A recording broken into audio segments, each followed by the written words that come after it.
Good morning, student. How are you today? I hope you all stay healthy. Nah, jika kita melihat gambar ini, tentu sudah tidak asing lagi bukan bagi kita? Benda yang ada pada gambar ini sering kita temukan di sekitar kita. Jika kita perhatikan, bentuknya beraneka ragam ya. Nah, kira-kira anak-anak tahu tidak bentuk dari coklat Toblerone ini dinamakan apa? Atau bentuk dari lemari ini? Atau bentuk dari biskuit Hello Panda ini? Nah, agar kita bisa tahu nama-namanya, hari ini kita akan belajar tentang sifat-sifat bangun ruang. Baik, yang pertama ada prisma. Bangun ruang bentuknya seperti ini. Nah, jadi bangun ruang yang bentuknya seperti ini kita namakan prisma. Kenapa? Karena bangun ruang ini memenuhi sifat-sifat prisma, yaitu memiliki alas dan tutup sejajar serta memiliki bentuk dan ukuran yang sama. Oke, jika kita perhatikan, alasnya dan juga tutupnya itu sejajar dan memiliki bentuk yang sama, yaitu sama-sama segitiga, dan ukurannya juga sama. Kemudian yang kedua, setiap sisi tegak prisma berbentuk persegi panjang. Oke, jadi bisa dilihat ya, bahwa sisi tegak dari prisma ini berbentuk persegi panjang. Kemudian memiliki rusuk tegak. Nah, jadi ini merupakan rusuk tegaknya. Dan setiap rusuk tegaknya itu sejajar dan sama panjang. Nah, jadi bisa dilihat ya bahwa setiap rusuk tegaknya di sini sejajar dan juga sama panjang. Nah, apakah prisma itu alas ataupun atapnya selalu berbentuk segitiga? Tentu tidak ya. Jadi, alas dan atap dari prisma ini bisa beraneka ragam. Bisa segitiga, segi 4, segi 5, segi 6, dan seterusnya. Dan penamaan dari prisma ini bergantung dari alasnya. Nah, jika alasnya berbentuk segitiga, maka kita namakan prisma segitiga. Jika alasnya berbentuk segi 4, kita namakan prisma segi 4. Dan jika alasnya berbentuk segi 5, kita namakan prisma segi 5. Nah, jika kita perhatikan prisma segi 4 ini, bangun ruang apakah yang terlintas di pikiran anak-anak? Ya, benar sekali, balok.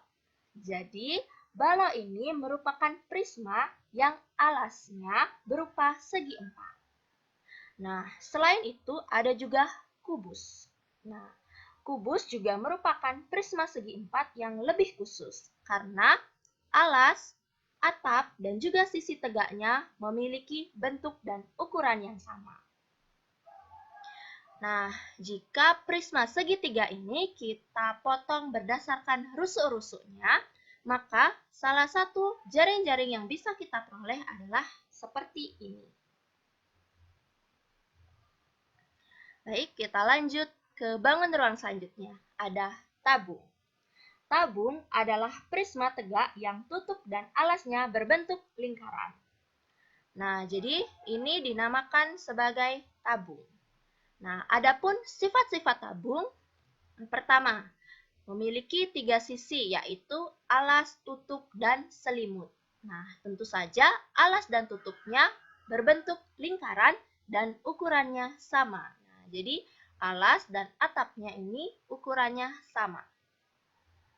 Selanjutnya, sisi tegak berupa bidang lengkung yang disebut selimut tabung. Nah, jadi bidang lengkung ini disebut dengan selimut tabung. Dan tabung memiliki 2 rusuk, yaitu rusuk alas dan rusuk tutup. Nah, apabila tabung ini kita potong berdasarkan rusuknya, maka akan diperoleh jaring-jaring tabung seperti ini. Oke, selanjutnya ada limas. Nah, bentuk dari limas seperti ini. Nah, kenapa bangun ruang ini kita berikan nama limas?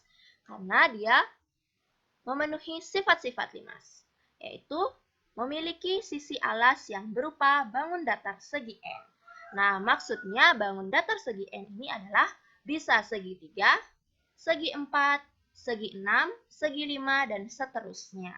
Jadi, sama seperti prisma, limas ini memiliki bentuk alas yang beraneka ragam dan diberikan nama berdasarkan alasnya. Nah, jika alasnya berbentuk segitiga dan setiap sisi alasnya ini sama panjang, maka diberi nama limas beraturan segitiga. Jika bentuk alasnya segi 4 dan seluruh sisi alasnya sama panjang, diberi nama limas segi 4 beraturan. Nah, ini bentuknya segi 4. Ini juga bentuknya segi 4. Namun, sisi dari alasnya ini tidak sama panjang. Jadi, ini diberi nama limas segi 4 tidak beraturan. Nah, karena ini sisinya ada 6, maka disebut dengan limas segi 6. Oke, selanjutnya, sifat yang lain adalah memiliki sisi tegak berbentuk segitiga. Jadi, seluruh sisi tegak dari limas ini berbentuk segitiga. Bisa kita perhatikan ya. Di sini seluruh sisi tegaknya berbentuk segitiga. Kemudian, memiliki titik puncak yang merupakan pertemuan semua sisi tegaknya. Jadi, limas itu memiliki titik puncak. Dan limas itu memiliki tinggi yang merupakan jarak antara titik puncak dengan alasnya. Nah, apabila limas segi 4 beraturan ini kita potong berdasarkan rusuknya, maka salah satu jaring-jaring yang bisa kita peroleh adalah seperti ini. Oke, baik, selanjutnya ada kerucut. Kerucut adalah limas yang sisi alasnya berbentuk lingkaran.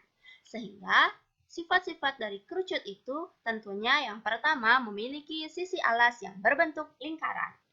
Memiliki sisi lengkung yang disebut selimut kerucut, memiliki titik puncak, dan memiliki tinggi yang merupakan jarak antara titik puncak dengan bidang alas. Nah, apabila selimut ini kita potong, maka akan memperoleh jaring-jaring kerucut seperti ini. Oke, selanjutnya ada bola. Bola adalah bangun ruang yang permukaannya berupa bidang yang melengkung.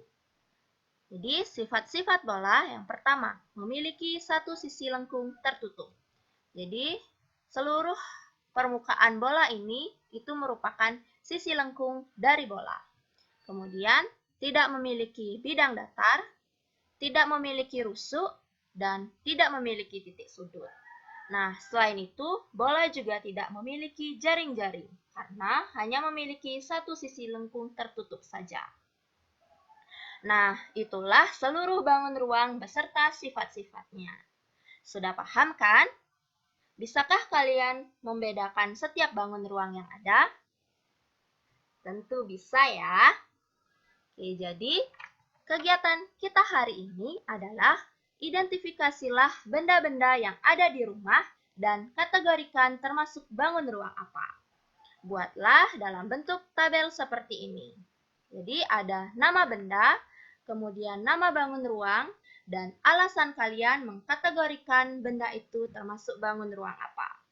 Nah, buatlah minimal 5 benda dan ditulis di buku tulis. Hasilnya difoto dan kirimkan ke wali kalian. Goodbye, student!